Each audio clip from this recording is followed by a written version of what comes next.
Exactamente, ha llegado el momento de cambiar el panorama informativo para trasladarnos al ámbito internacional.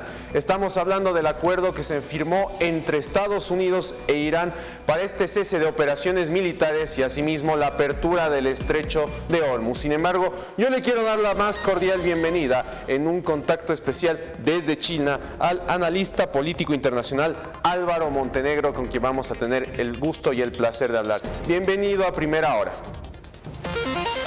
Buenos días, un gusto poder hablar sobre el tema. Perfecto. Empezamos con la siguiente consulta. ¿Qué comprende este acuerdo? ¿Cuáles son los objetivos del mismo y a largo plazo qué beneficios podría traer?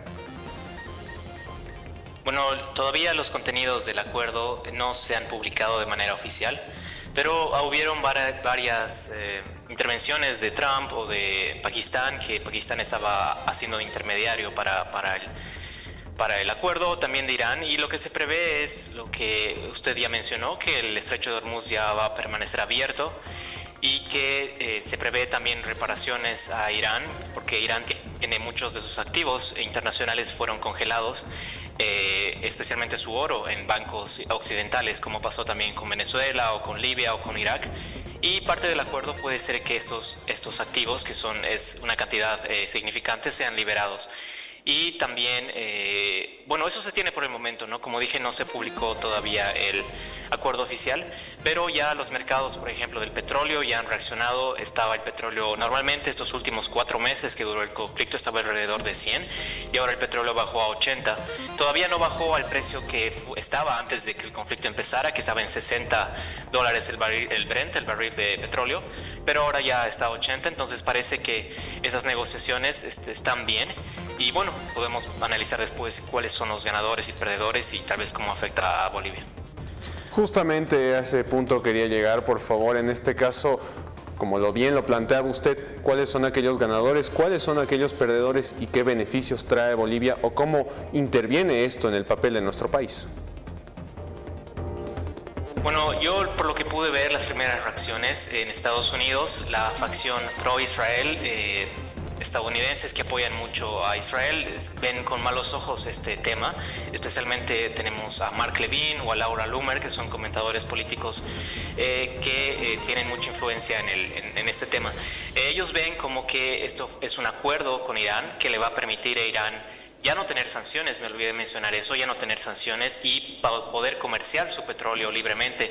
Recordemos que Irán está bajo sanciones desde la Revolución Islámica, desde 1979, ya son casi 40 años de un país que vivió bajo sanciones, y estas sanciones fueron quitadas durante el 2016 por Obama, que ya hicieron un acuerdo antes con Irán, pero fue el mismo Trump quien rompió el acuerdo y otra vez está haciendo este nuevo acuerdo, y acá yo veo también Trump puede ser como un ganador tal vez para algunos sectores dentro de la política interna de Estados Unidos, porque ya se vienen las midterms, como se conoce, las elecciones de medio tiempo, entonces eso puede tal vez beneficiarlo.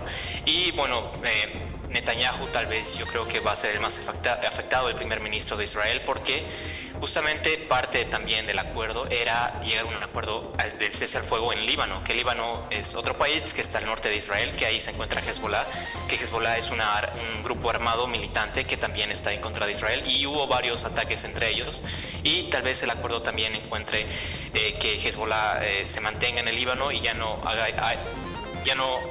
hayan más ataques al Líbano, que habían mucho durante este tiempo. Y bueno, el tema de Bolivia nos va a afectar más por el tema del precio del petróleo, que todavía el gobierno, a pesar de haber quitado oficialmente las subvenciones, porque el petróleo estaba en 100, seguía subvencionando, ¿no? Entonces tal vez eso nos dé un poco más de espacio en ese tema de importación. Justamente la apertura del estrecho de Hormuz, ¿qué significa para el mundo en general? Y como usted lo dijo, va a tener repercusiones para el precio del petróleo en el ámbito boliviano. Sí, el estrecho de Hormuz era donde 1/3 del petróleo, el gas líquido y varios petroquímicos, fertilizantes, porque ahora nuestra vida moderna depende mucho de estos petroquímicos, ¿no? Plásticos, afectaba mucho. Ya veíamos desde hace ya 2 meses, 3 meses, que no solo Bolivia, sino varios países estaban fuertemente afectados por esta guerra. Por ejemplo, en Filipinas se decretó emergencia nacional. Varios países como Pakistán, Vietnam declararon que se trabaje desde casa para que no se gaste energía. Asia es uno de los más afectados, ¿no? Porque toda su energía viene desde ahí, y esto hizo pensar a varios países reconsiderar su situación energética, ¿no? Que no sea tan dependiente de eso, y bueno, más inversiones en energía verde. Ahí China es un líder en este tema, y bueno, para Bolivia yo creo que igual va a beneficiar si es que el acuerdo se mantiene, ¿no? Porque yo creo que siempre va a haber la posibilidad de que Israel pueda tratar de sabotear y seguir atacando al Líbano fuertemente, o incluso atacar a Irán, y el conflicto vuelva a dispararse, ¿no? En esta pelea de fuerzas que hay entre Trump y Netanyahu, y ahí la situación puede empeorar, pero yo creo que ya tal vez ya se normalice la situación, porque también Rusia y China están detrás de este acuerdo que se hizo con Irán, y Qatar, que es un jugador muy importante dentro de esta dinámica, que Qatar también pone mucho dinero a la campaña de Trump y en Estados Unidos. Justamente a ese punto quería llegar. ¿Quién o quiénes son los principales mediadores para llegar a este acuerdo, y cuáles son los otros países beneficiados con el mismo? Bueno, los mediadores, normalmente las negociaciones se hacen por Omán, que Omán es un país del Golfo, igual que está en el Golfo, que está también del lado del Estrecho de Hormuz, y también ahí estaban interviniendo Turquía, Pakistán, Egipto y justamente Qatar, que son los 4 poderes sunitas, así se llama una rama del Islam, a diferencia del chiismo, que es la rama del Islam que practica Irán. Esos eran los negociadores oficiales, porque también Turquía, Egipto y Qatar tienen relaciones muy cercanas con Estados Unidos, pero por detrás y de una manera más sutil estaban Rusia y China, que también ayudaron en esta guerra. Bueno, hubo reportes de que proveyeron inteligencia. China ayudó a armar, a reabastecer los misiles de Irán, igual con el tema de satélites para ubicar objetivos de ataque. Entonces, esos fueron los beneficiados, y los mediadores, y los beneficiados pues sería nuevamente Asia, porque el tema del petróleo, China depende fuertemente del petróleo. Bueno, no depende fuertemente, pero es una importación muy, digamos, un 30% de su energía viene del Medio Oriente, que si abre nuevamente el Estrecho de Hormuz ya va a tener esa energía de vuelta para seguir su crecimiento económico, que ya venía un poco mal desde hace varios años, y esto le podía afectar más. Le agradecemos infinitamente su presencia y el habernos acompañado en este contacto especial desde China para hablar acerca de este importante tema en el ámbito internacional. Tenga por seguro que le invitaremos en una siguiente oportunidad. Gracias, hasta una próxima.